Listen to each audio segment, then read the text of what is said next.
tremendous coverage because Keith ensconced himself in a local garage, I think it was, and of course everybody knew everybody else in the village where he was in St Michael's, and he was getting reports and getting eyewitness stuff and getting names and addresses and all sorts of stuff miles ahead of our rivals. We were listening to the rival stations and they were absolutely nowhere.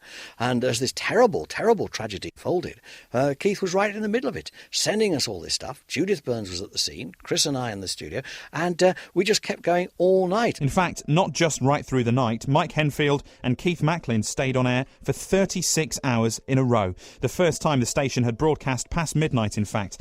Keith told me there were lots of tragedies within the big story. I think the most tragic one was the little boy. Police have now named all the victims of the Abbeystead disaster. They include a 12-year-old boy, Mark Eckersley, from St Michael's-on-Wye. Everybody knew that there'd been fatalities, but of course the police and the ambulance people would not release them until they were sure. And people kept saying in the village that this little lad, I forget his name, I do hope he's all right. People have this soft spot for children, and by an appalling tragic coincidence, he was the first fatality to be announced, and it was awful putting it out over on air because I couldn't be quite sure how many people knew about that, and was I telling people listening to the radio station that this boy, who might have been their nephew, their son, their friend, had died. The last word on the biggest challenge Red Rose Radio had faced goes to Mike Henfield. It was, it was a journalistic triumph, a terrible, terrible tragedy, but obviously for the people of St Michael's and the parish councillors, etc. But for a radio station which had only been going a couple of years, it was an amazing operation.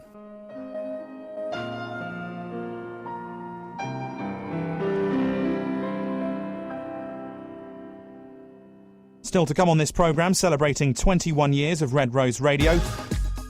The biggest names of the 90s. When I started on air, that the bosses decided to call me Jamie. The day Red Rose Radio split in two. Red Rose Rock FM.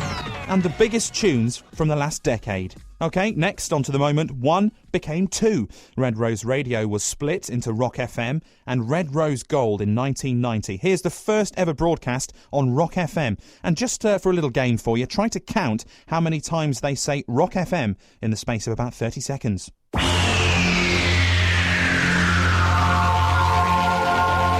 It's Friday, June 1st, 1990. It's 8 o'clock across the Northwest.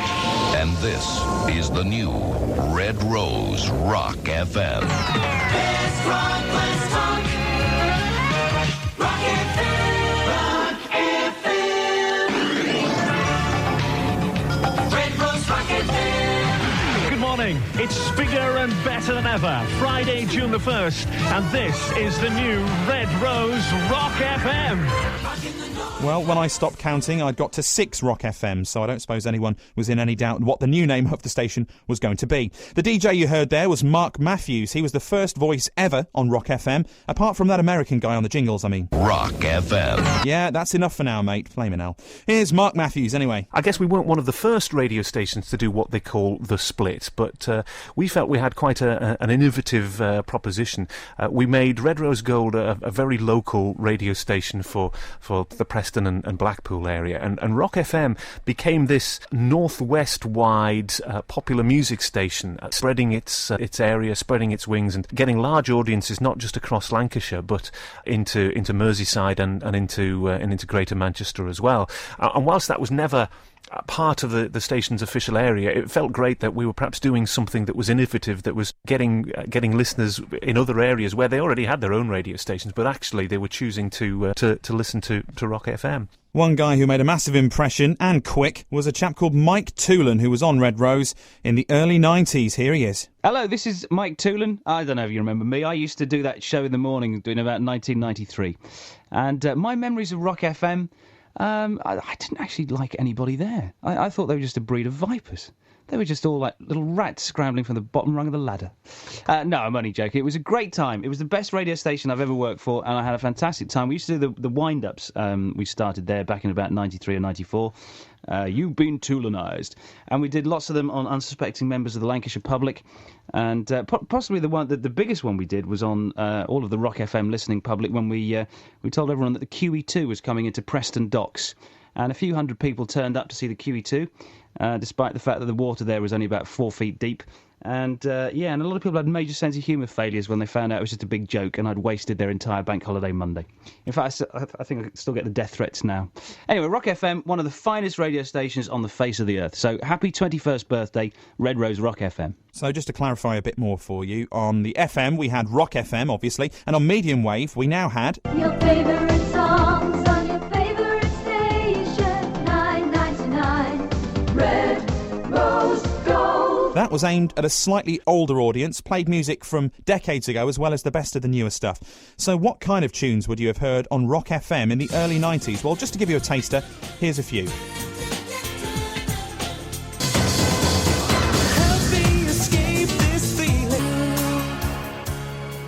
So, we're in the 90s now. Who were some of the biggest names of the last 10 years? Well, Brian Moore rapidly established himself as a rising star with his shows on Rock FM in the mid-90s. I had a fantastic time there. Just a whole load of memories instantly come back. Some of the instant memories for me, certainly the longest breakfast show in the world when we did the world record attempt.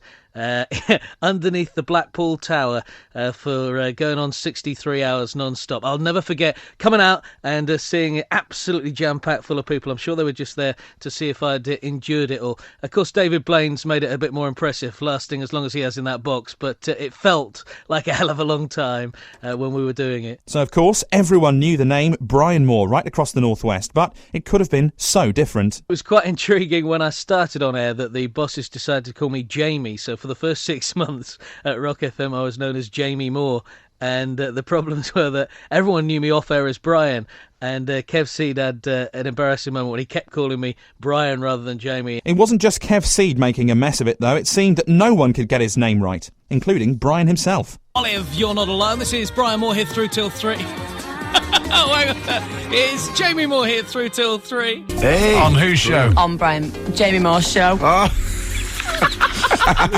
It's been kind of a hairy one, really, hasn't it, Brian? It's almost been as hairy as... no, nice one there. My name's Jamie. I know. Rock FM and Red Rose Gold were also there for all the big sporting events of the last 21 years. John Gilmore was the man in the middle on a Saturday afternoon. I had the privilege of anchoring the sports programme, which was a 4-hour all-speech programme, and sometimes, depending on kick-offs at times, it could be as many as 6 hours. And I think we prided ourselves on being probably one of the best sports programmes in independent local radio. For a solid 4 hours, it was all speech. And from 3 o'clock, we had our producer, Nigel Reid, who would speak constantly into my ear, giving score flashes. We also did commentaries as well. I would say they were the glory years. In that time, we saw Preston North End, Blackburn, Burnley and Wigan Athletic and Blackpool all promoted during those years. And also, of course, as well, for Blackburn Rovers, there was the millions of Jack Walker that came in to win the Premiership for the very first time. And we were at Liverpool's Anfield ground, where Rovers lost 2-1 to Liverpool, and we had to hang on by the seat of our chair, really, to find out the final score, West Ham United against Manchester United. We also followed rugby league as well, the glory years for Wigan. More from the 90s now, and Rob Charles was with Rock FM for nigh on a decade, and he now works on what's become Magic 999. My fondest memory was the April Fool's joke which Kev C carried out on me. I was doing mid-morning at the time on Rock FM, and Kev, unbeknown to me, had actually gone to Studio 3, which is down the line, 3 doors down. And I was getting all these requests coming through, and we had a car registration. I think it was £500 we were giving away for the car registration. And I read out this registration. I thought, a bit familiar, that. Ended up being my wife's, but I didn't know at the time. So this kept going on all morning. We used to do firm calls, and there's people on there that were phoning up, and somebody said, I want to take you for my meal for 2. I want to take you. I thought, what's going on here? And it was just everything that kept going wrong was going wrong, and everything that could go wrong went wrong. And it ended up at 5 to 12. It was Kev Seed, and unbeknown to me, there was cow noises going over records what I was playing. I didn't hear it. It was just what's going out on the station. And all the calls that were coming through were being intercepted by Kev as well. So I wasn't getting any calls in the morning. I thought, it's a bit strange, this, a bit strange.